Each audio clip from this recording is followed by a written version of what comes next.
Supposedly that's everything. Yeah? Mm-hmm. I don't know, it just seems like something's missing, doesn't it?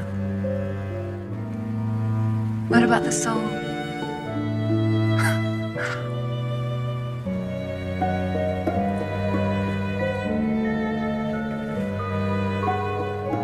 The soul.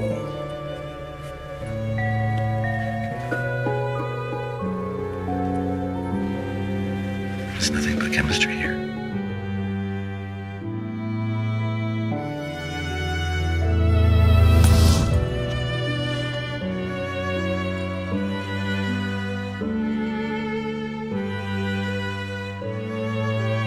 Hi, my name's Danny, and I play Clash of Clans sometimes. Was that a cheesy enough intro? I wanted to put something like that in for quite a while because it really, this video is going to be a daddy rant.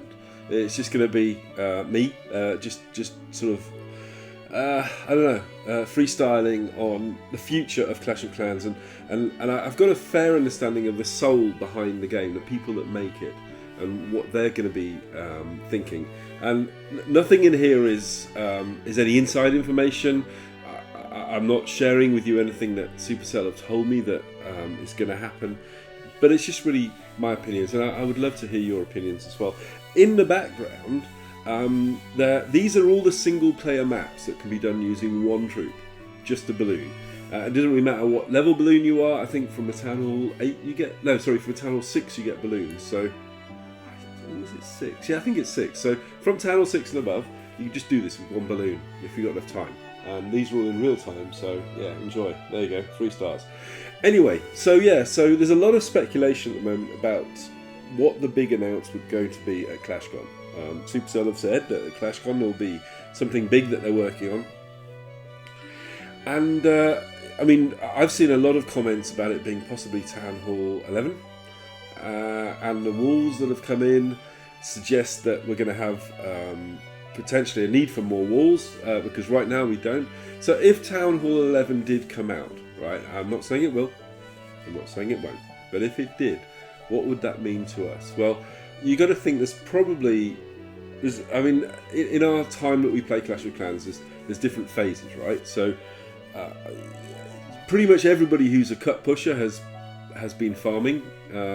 If not on the main account, they'll have got a second account to farm with, or maybe they did. There's lots of my viewers that become high cut pushers from the farm, the bases that they farmed, and the other way around as well. So there's a lot of farmers that go for cut pushers when they get bored of farming, and we all like to test our bases, right? So I'm not mad into going really high on the cuts because I just don't like the clouds very much. But for those of you who do, that's great. But Town Hall 11 would really mean to a cut pusher. I mean, the thing is, at the end of the day, the whole idea behind the game is, from Supercell's point of view, is keeping the carrot just far enough away from people's noses so they never actually chomp it. And Town Hall 11 would not be the destination. It would just be another stage in the journey. I think it's really important to realise that they're never going to have an end game where you've actually finally done it. Because the whole idea behind Supercell is that they like to maintain games for the long term, and they like to keep people interested and spark their interest. And the whole idea is, make the game interesting and people will play it, and then people will play it, and if they pay, that's great. If they don't, then that's not a problem either. So Town Hall 11 is not going to be the end of the game. It's important. Town Hall 11 for a farmer is going to make it a lot more difficult to farm as long as they keep the loot penalties in place. So 10% down for one Town Hall level down, 50% down for 2, and I think you get 90% penalties. Maybe the numbers aren't exactly correct. So what it means for me as a Town Hall 10, as Town Hall 11 means all I've really got to farm are Town Hall 10s and Town Hall 9s, and that means crossbows. Crossbows really mean that the only viable farming strategy is going to be barge. To be efficient. I mean, I could use other strategies, of course, but it means I'm going to use more elixir and more time. But the only viable strategy is going to be barge on the outside for the loot bonus. So it will mean that a lot of the old farmers are going to have to maintain much higher trophy levels at high masters or lower champions at the very least, so that we can get those 100,000 resource and up bonuses. the problem that I see in that is that for people who are entering into the game brand new, and they've got a churn of, I guess, maybe 100,000 people come in, 100,000 people go out every week, and to maintain that churn, you've got to show people that what they're doing, they can actually max out. Adding another town hall is just going to make it. It's going to widen the gap between the people that have been playing the game for a long time or who've paid, and the people that are just starting and just want to play casually. And for that reason, I think Town Hall 11 should also come in with more stuff that's interesting other than just maxing your base. And more on that in a second. So from the point of view of farmer, it's going to be difficult. We're going to have to change the way that we're farming. We're going to have to farm much higher because it's pointless. I mean, at the moment, I can take a Town Hall 8 and get some good loot. But, if I'm going to Town Hall 11, there's no way I can do that for 10% of their loot. The massive loot penalty. From a cut pusher's point of view, I think it's something more for them to do up there. But it's really kind of... Supercell is going to keep the balance. They're not going to make it more... intentionally make it more overpowered for defense or offense. So, you might as well be... Nothing changes. It's just that, the base may get bigger and there may be some more troops and some more defenses. But really, it's kind of, it balances itself out. So the only thing that could happen really logically is it's a negative thing for the game, because the farmers are having to farm artificially high, and the cut pushers, it's kind of like it's all balanced anyway. But new stuff is interesting, and if they did introduce a Town Hall 11, I would suspect strongly they would introduce a new Dark Troop. And that would have a knock-on effect down below, because you wouldn't just give a Dark Troop to Town Hall 11, you'd probably give it, I'm guessing, to Town Hall 9, 10 and 11, so that you could build it up. That would be very interesting. And also, I would imagine there would be a new defence. Because Town Hall 9 came out with the crossbow, Town Hall 10 came out with the Infernos and the extra crossbow. What I would expect Town Hall 11 to do would be to have an extra defence as well, and that would be interesting for the guys lower down. So the real beneficiaries, in my opinion, for this would be the people that are not at Town Hall 11, people that are Town Hall 9 and Town Hall 10, possibly even Town Hall 8 if the Dark Troop went down that low. Who knows? That's interesting. But anyway, so that's my logic on that. Now, in terms of what Dark Troop it would be and what defense it would be, I don't know. I mean, Supercell, what they do is they're very creative, and they come up with these interesting ideas. For example, the Lava Hound.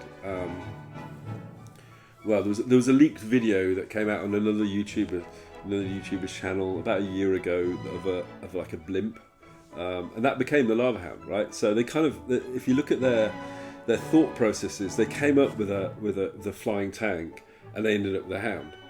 And there's an awful lot of development that went in terms of how that would impact the game and how what it would do to get to the Lava Hound. So, and this is the danger, with people who there was a thread on Reddit recently where somebody looked at all the game files and said, hey look, this is in there, it's going to come, blah blah blah. Don't draw conclusions, because Supercell changed things at the last minute, and that's the whole idea behind Supercell, is they have all of all of the decisions around the game made by the people that actually write the game, rather than the managers above them. So that means they can make those snap decisions and change stuff if they know it's right. But I think if you're going to push that barrier so far back, you've also got to look at other stuff that would be interesting. And I interviewed a guy called Mastermind a while back about his quests idea. And quests are not unique, and he was the first person to say that, that he didn't invent the idea of quests. But you need to kind of spice stuff up in the mid-range if you're going to make it so hard to get to the top end that it's going to be very difficult. And the whole quests idea was that, there were different things to do every day and every week and every month, and they would add up to rewards that would be cumulative, and it'd be something on your profile to show that you've done that. And to a certain extent, other games do that as well. And Plunder Pirates do it to a little bit. I play This Means War. not really quests, but they're kind of weekend events, that sort of thing. So the way that they do it is it's a time thing. Every weekend, work together to find another resource, a part for a missile or a parts for a new troop, and you can share components of that with other people. And I think that would be really cool, because what Clan Wars did for us is it brought us together as clans. It had a cathartic effect on clans that weren't very good with people that weren't very good at raiding. It kind of sorted out the men from the boys, if you like. But what they do with This Means War is it means that every weekend everyone's focusing on trying to help each other, get up, and sort of move on. But it is a bit boring because it's the same quest every time. They had an idea of events and quests in Smashland before they turned it off. And of course they have events that happen at the same time in Boom Beach. I think Supercell will do events within the game. Whether or not it'll be Mastermind's quests or not, I mean, that's like a 2-year-old event. I don't know. But they'll probably do something along those lines, just to keep it real. And the other one is around eSports.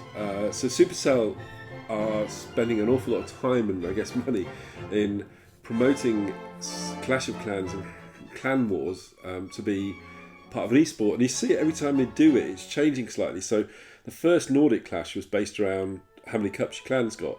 And then the one that I attended, the live Clash, was all about Clan Wars between groups of 10 people. And then in Asia, they've done Clan Wars of 5 and 5. I think I would love to. In fact, I think I would absolutely love to see something in the game that the.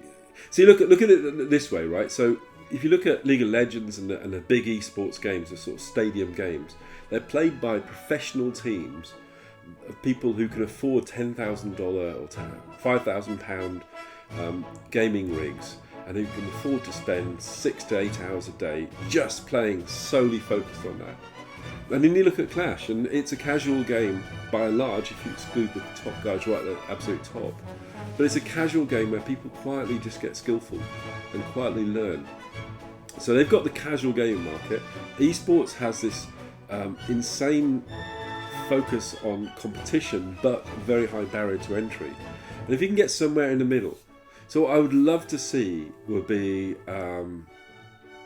multiplayer, single player, esports or tournament, so that anybody, so that tens of millions of people would have the opportunity to get that, to rise up in the ranks and to get a reputation going that would enable them to eventually go to a physical event and compete for real rewards, and those real rewards should be as in esports, i.e. they get money and they get competition prizes, that sort of thing.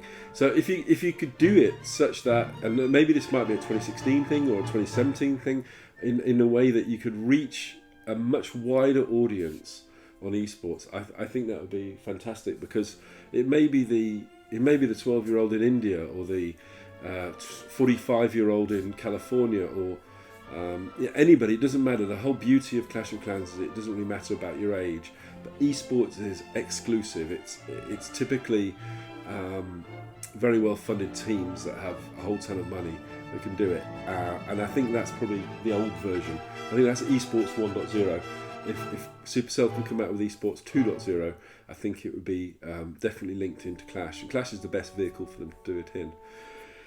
Yeah, anyway, so those are the big things that I think will be coming. I think a town hall increase is something that people have been discussing, and all the indicators from the community is pointing towards wanting that. I think events would be fantastic in whatever way they could. But I equally think that esports should be something that would be really exciting. You can imagine, Clash of Clans being on the Olympics. Hey, we could have a daddy in the Olympics. Yeah, maybe not. I'm not very good at raiding. Anyway, so I hope you've enjoyed the single player maps, by the way. These are all of the maps that you can do with one balloon. They are insanely boring. But I'm gonna let my balloon play you out with that. Thank you very much for listening to this rant. I'm sorry it's been a longer video than normal, but I've been meaning to do a daddy rant for a long time. What would you like to see the future of Clash of Clans to be? I'd love to know in the comments. Thank you very much. You guys take care. And bye for now.